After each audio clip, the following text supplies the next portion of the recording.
Well, it doesn't take long to figure out that something big went down last night as far as politics is concerned. In Alberta. Yeah, a political bombshell was dropped late last night.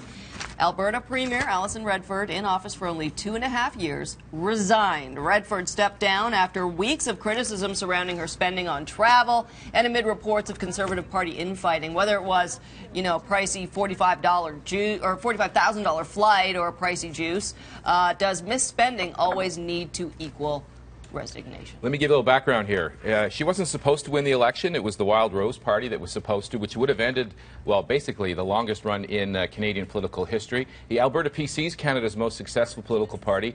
They held that province since 1971, and then Wild Rose came along. And then at the very last minute, despite what the pollsters said, the voters gave Alison Redford really quite the mandate. And what is it, 2 years in now? 2 years. Yep. Scandals have brought her down. Now, I was the first one to criticize her when we said she should be paying back, but should she resign?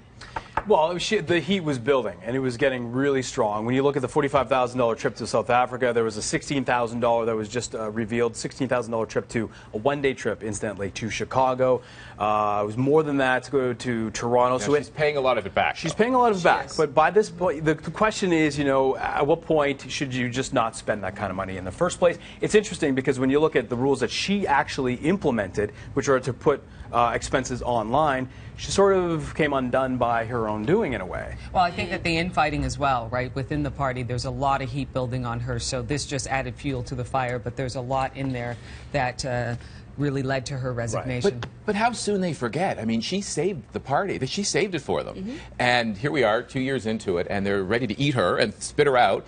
And I get it. It's because they want to rebuild and they want to get, together for the next election because the polls are showing she probably wouldn't win. Let me throw something to you. But people have, voters have short memories. Well, let me ask you. Others have turned it around in less time. The sexist part, too. She's the first female premier. In Alberta. Some people are claiming this is because she's a woman. Would she face the same fire if she was a man? Well, yeah.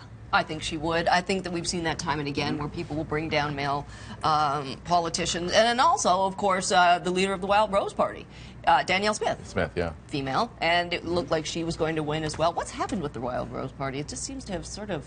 Well, maybe there's going to be a comeback after all of this. I mean... Restructuring, possibly. Yeah. Maybe. Anyway, we'll be watching closely, Alberta. Let's talk.